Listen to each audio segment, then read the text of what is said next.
J'ai une petite gastro, ça va être rigolo. J'ai une petite gastro, ça va être rigolo. Non. Ouais, ça fait chier et c'est pas peu de le dire.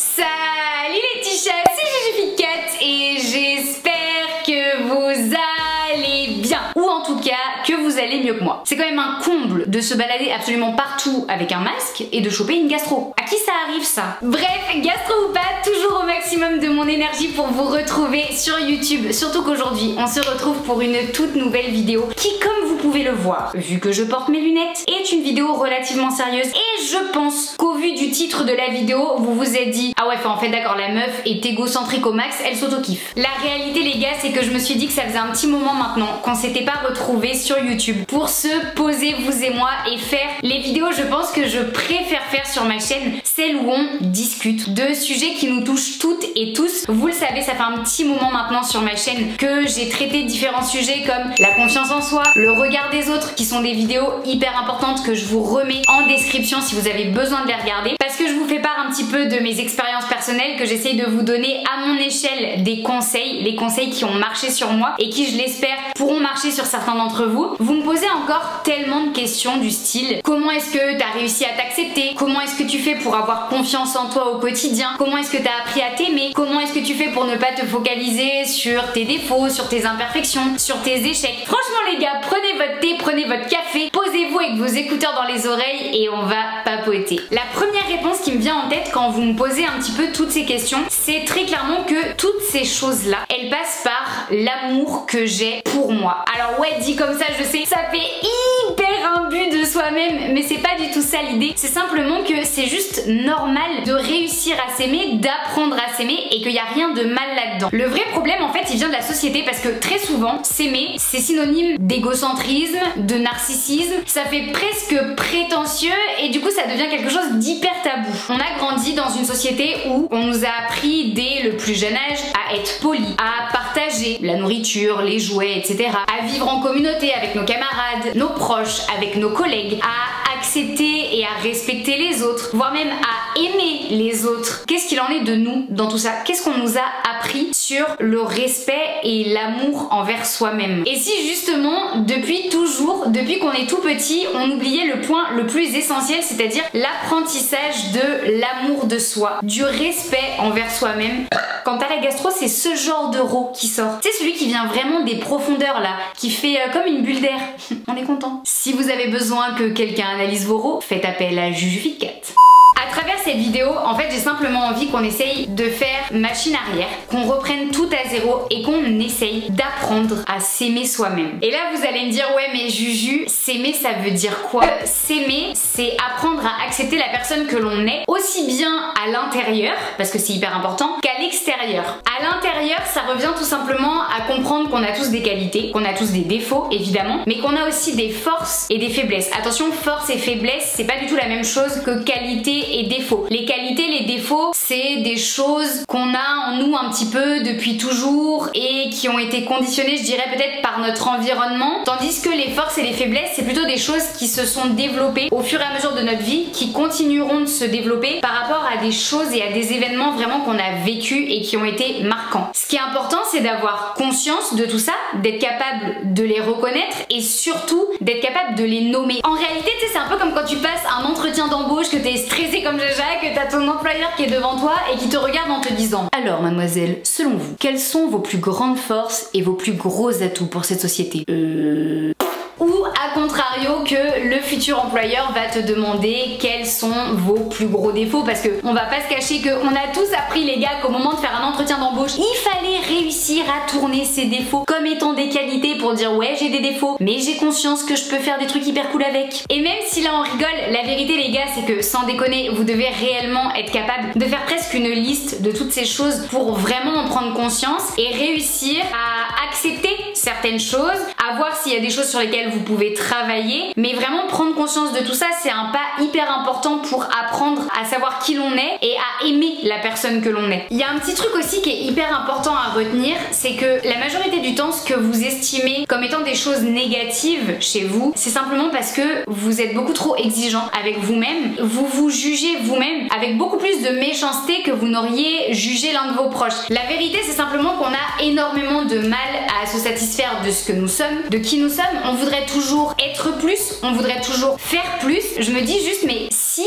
on apprenait à se satisfaire et à se dire que ce qu'on fait, c'est déjà bien, c'est déjà même peut-être super et qu'il faudrait déjà prendre conscience de ça en fait. Au final, ce que je veux vous dire, c'est que apprendre à s'aimer, c'est aussi réussir à devenir tolérant avec soi-même. Maintenant, faut aussi garder en tête que vous avez le droit de vouloir travailler sur certains défauts qui vous posent le plus de problèmes dans votre quotidien, peut-être le plus de problèmes avec votre entourage. Si vraiment c'est des choses qui peuvent vous faire du bien et améliorer votre quotidien, il n'y a pas de mal à ça non plus. Je suis pas en train de vous dire acceptez-vous tel que vous êtes, ne changez rien, vous êtes parfait. On a tous besoin de travailler sur soi, on a tous besoin au cours de nos vies de modifier certains comportements, certains aspects de nos personnalités, et c'est pas quelque chose de mal, c'est pas quelque chose de grave à partir du moment où c'est pour vous apporter du positif et du plus dans vos vies. Si vous changez tout ça uniquement en fonction des autres, no way les gars, on oublie. Après, je vous ai aussi dit que apprendre à s'aimer, ça passe également par l'extérieur. Apprendre à s'aimer à l'extérieur, en fait, ça revient à apprendre à aimer son corps tel qu'il est, dans sa forme la plus naturelle possible. Ça veut dire quoi? Ça veut dire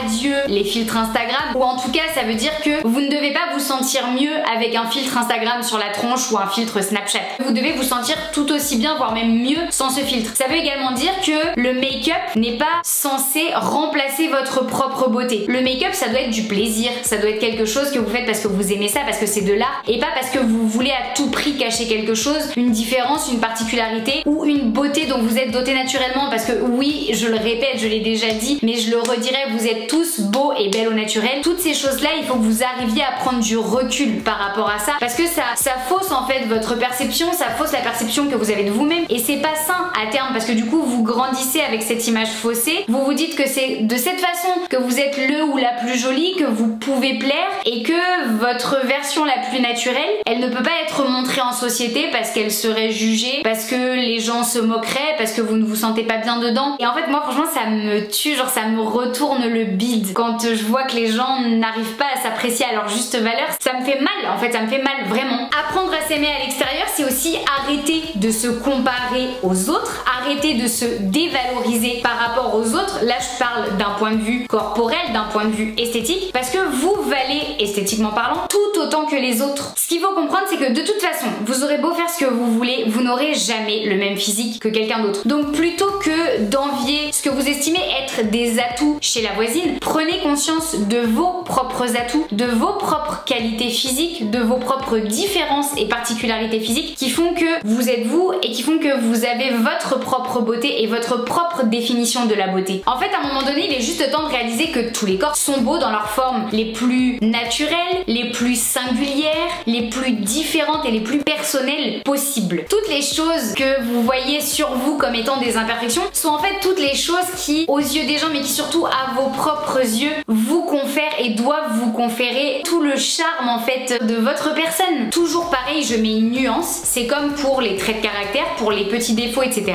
C'est pas parce que vous vous acceptez tel que vous êtes, parce que vous vous sentez bien dans votre corps, que vous n'avez pas le droit de changer certaines choses qui peuvent vraiment vous impacter, vous déranger au quotidien, vous faire du mal et être un poids pour vous. Moi, il y a quelque chose qui m'embête assez profondément, et peut-être que tout le monde ne sera pas d'accord avec moi, mais c'est comme ça aussi qu'on grandit, donc n'hésitez pas à interagir comme d'habitude en commentaire, parce que moi c'est grâce à ça aussi que je mûris, c'est aussi grâce à vous, et j'adore quand on dialogue dans la bienveillance et que j'en ai parmi vous qui m'expliquent des choses de façon hyper bien construite. Franchement, c'est le kiff et je prends le temps de vous lire, donc n'hésitez pas. Il y a quelque chose qui m'agace assez profondément. On a à tout prix souhaité séparer le body positif de faire du sport, se sentir mieux et améliorer certaines choses physiquement sur nous. Et en fait, ça me saoule me saoule parce que pour moi ce ne sont pas des choses qui sont dissociables et on peut être body positif, body positive et avoir envie de faire du sport pour se sentir bien, pour changer certaines choses sur soi, tout simplement. Ça n'est pas contradictoire et on a voulu à tout prix faire croire qu'on est obligé d'être soit l'un soit l'autre, mais je suis pas d'accord. Moi je m'estime totalement body positive d'un côté parce que j'aime mon corps, j'accepte mon corps et que la majorité du temps je me sens bien dedans, mais je reste une femme qui, comme tout le monde, peut avoir des moments où elle complexe, où elle se sent un peu moins bien et qui a eu envie à certaines étapes de sa vie de modifier certaines choses pour se sentir encore mieux.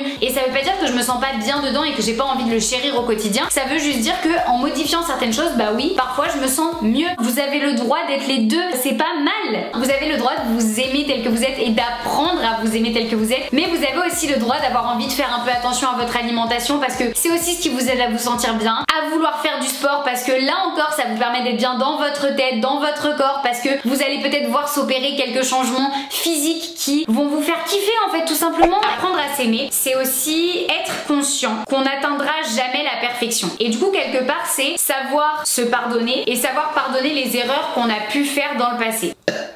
Déjà que je rote beaucoup, mais alors avec une gastro les gars, oh c'est horrible. Ah non mais je fais des rots, genre vraiment des rots de gastro. Il faut que vous preniez conscience d'une chose, c'est que personne n'a jamais mené une vie parfaite, sans fausse route, sans échec. Aucun objectif n'a été atteint sans faire d'erreur de parcours. C'est comme ça, c'est la vie et c'est pas grave. Personne ne s'est jamais réveillé non plus un matin en se disant putain mais je suis grave canon, y a rien acheté là-dedans. Ok, je vous avoue que ça m'est arrivé 2-3 fois. Je rigole. Non mais je rigole hein, vraiment. Genre croyez pas que je me regarde le matin dans la glace en me disant la meuf est plutôt canon. J'aimerais vraiment réussir à faire ça tous les jours, mais comme tout le monde, j'ai des complexes et c'est pas toujours facile à gérer. Bref, clairement vous devez juste apprendre à lâcher prise. Alors ouais, je sais, c'est moi qui dis ça, Akia, la meuf qui quand elle ne réussit pas un truc au CrossFit, chiale comme pas possible, mais vraiment il faut apprendre à lâcher prise et à ne plus chercher à ce que tout soit toujours absolument parfait. Sinon si vous cherchez constamment la perfection, vous n'arriverez jamais à être satisfait ni de ce que vous faites, ni de ce que vous êtes, et du coup vous n'arriverez jamais à vous aimer pleinement et à être bien avec vous-même à 100%. Quand je vous dis de plus chercher à ce que tout soit parfait, c'est parce que rien ne le sera jamais, ni vous, ni toutes les choses que vous allez entreprendre dans votre vie, et je suis désolée de vous le dire comme ça, mais c'est la vérité. Ce serait beaucoup trop ennuyeux si tout était parfait, nickel là, avec rien qui dépasse. En fait, c'est pas ça la vie. Faire des erreurs, c'est ce qui rend la réussite beaucoup plus belle. Avoir des imperfections, c'est ce qui enrichit les corps, c'est ce qui crée la diversité dans la beauté. Ce que je vous demande en fait, c'est simplement de réaliser que le plus important dans tout ça, c'est de toujours donner le meilleur de vous-même, de toujours donner votre maximum dans tout ce que vous allez entreprendre, peu importe la situation et peu importe le résultat qui en découle. S'aimer, c'est aussi apprendre à reconnaître ce qui est bon pour nous, je dis bien pour nous, donc pour vous, et non pour le monde et les personnes qui nous entourent, que ce soit des personnes éloignées ou même notre entourage. Certains vont peut-être trouver ça horrible ce que je vais dire, mais c'est vrai et je l'ai expérimenté quand je suis partie vivre au Canada quand j'étais plus jeune pendant mes études supérieures. S'aimer, c'est quelque part être un peu égoïste, penser un peu plus à soi, à ce qui nous fait du bien, ce qui nous rend heureux, ce qui nous épanouit au quotidien en fait. Parce que votre vie, c'est vous qui la vivez, c'est pas les autres. Donc ça sert à rien d'essayer de vivre une vie qui rentrera dans les cases. Personne ne vit votre vie à votre place. Et si vous la vivez pas comme vous l'entendez, il y a fort à parier qu'arrivé à 80 ans, il y a peut-être pas mal de choses que vous allez regretter. Et comme dit mon papa, dans la vie, vaut mieux avoir des remords que des regrets. Parce que quand t'as des remords, ça veut dire que t'as essayé et que t'as voulu faire les choses à ta façon. Alors que quand t'as des regrets, ça veut dire que tu n'as pas fait les choses parce qu'on te disait peut-être de ne pas les faire ou parce que tu ne te faisais pas confiance. Et du coup, tu ne sauras jamais ce que ça aurait pu donner. Comment apprendre à s'aimer si tous les jours, vos actions, vos paroles, vos comportements sont dictés par ce que les autres vont penser de vous? Vous devez apprendre à vous affirmer. Quel que soit le sujet en fait, que ce soit vos convictions alimentaires, que ce soit vos choix d'études, vos choix de carrière professionnelle, vous devez vraiment apprendre à vous affirmer vous et à affirmer toutes les choses qui font que vous êtes vous et que vous êtes bien quand vous faites ces choses-là. Il faut vraiment que vous trouviez au fond de vous la force d'agir comme vous en avez l'envie et surtout comme vous en avez le besoin. Mais surtout, et là je vais insister sur un point hyper important, il faut également que vous appreniez à dire non, à dire stop et à poser vos propres limites. C'est-à-dire que vos propres limites ne sont pas du tout, mais alors pas du tout, les mêmes limites que votre frère, que votre mère, que vos amis, que vos collègues, vous avez vos propres limites. Donc c'est pas parce que un tel accepte un truc et se dit que forcément automatiquement vous devez l'accepter que ça doit se passer comme ça. La réalité c'est que non, si vous décidez de poser une limite sur ce truc là en particulier, c'est votre limite et vous avez le droit de dire non, de dire stop. Alors ça va pas être facile, mais il va absolument falloir que vous réussissiez à imposer vos limites à votre entourage proche et à votre entourage moins proche, parce que c'est de cette façon que vous allez réussir à vous aimer et à vous sentir bien avec vos propres choix. On est vraiment en train de parler d'un bien-être mental là en fait les gars, donc il faut vraiment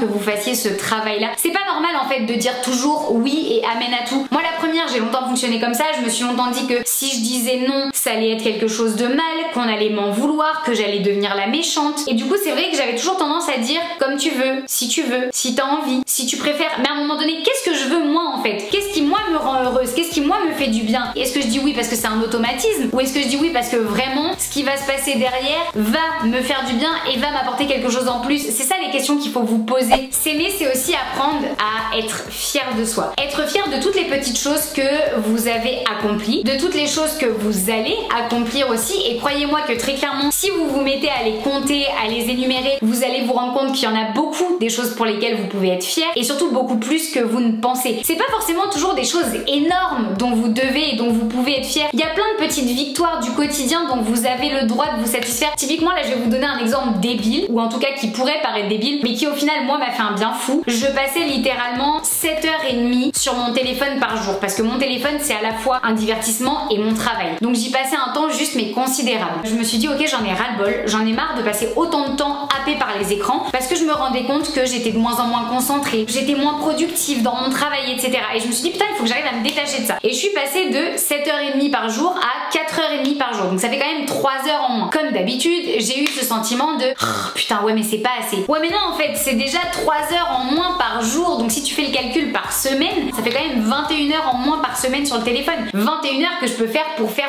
plein d'autres trucs. Et du coup bah ça c'est une petite victoire. C'est pas le truc le plus ouf de la terre, mais c'est une petite victoire dont je me satisfais. Et c'est de ces petites victoires là aussi dont je vous parle, parce que plus vous allez être fiers aussi de petites choses au quotidien, plus ça va accroître ce sentiment de confiance, ça va vous aider à avoir plus d'estime de vous, plus d'amour envers vous, vous réussissez à accomplir des choses, et en fait après ça fera que vous serez de plus en plus fiers aussi de choses plus importantes. Le tout c'est d'y aller étape par étape. Donc on se satisfait d'abord des petites choses pour ensuite être capable de se satisfaire des plus grosses choses. Être fier de soi, c'est aussi être fier de la personne qu'on est, tout simplement, de ce que vous êtes vous à l'intérieur. Et en fait pour ça il va falloir apprendre à vous valoriser plutôt qu'à vous rabaisser, à adopter un discours bienveillant envers vous-même, à vous renvoyer en fait des affirmations positives. Je pense qu'on a tous déjà pensé une fois, voire même des dizaines, des centaines de fois dans nos vies, j'y arriverai jamais, je vais échouer. Et en fait je me dis mais si on changeait ce discours et qu'on essayait de se renvoyer des petites pensées beaucoup plus positives que ça. Par exemple, si tu te dis je serai jamais assez douée pour réussir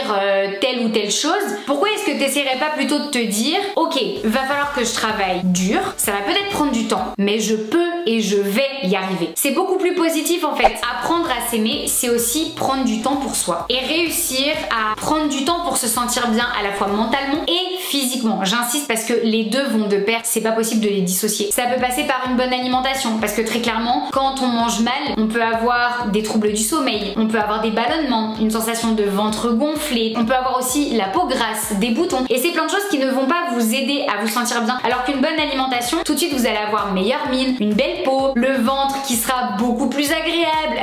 Adieu les péfoireux les gars.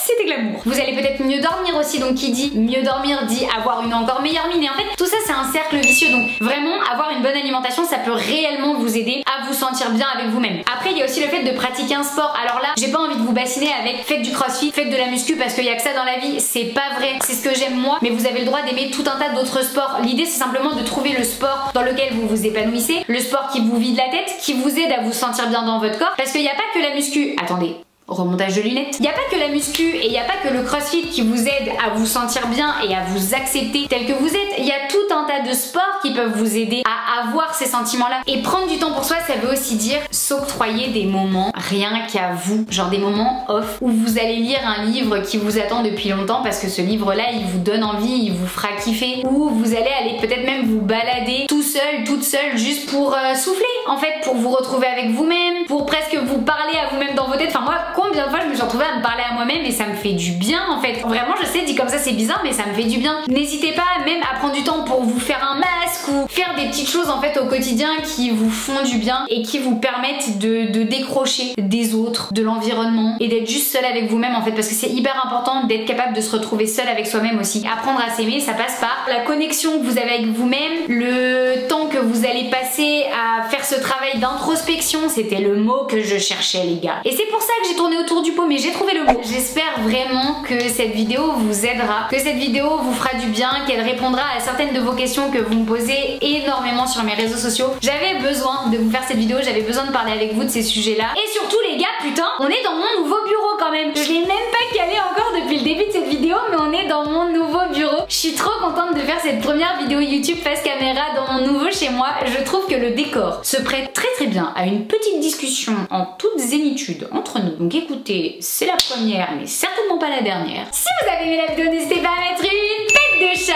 en bas de la vidéo, likez, partagez, commentez, faites ce que vous voulez. Mais surtout n'oubliez pas qu'un Fit 4 retombe toujours sur ses pattes. En attendant, moi je vous dis à la semaine prochaine pour une toute nouvelle vidéo YouTube. Je vous fais de gros bisous. Ciao.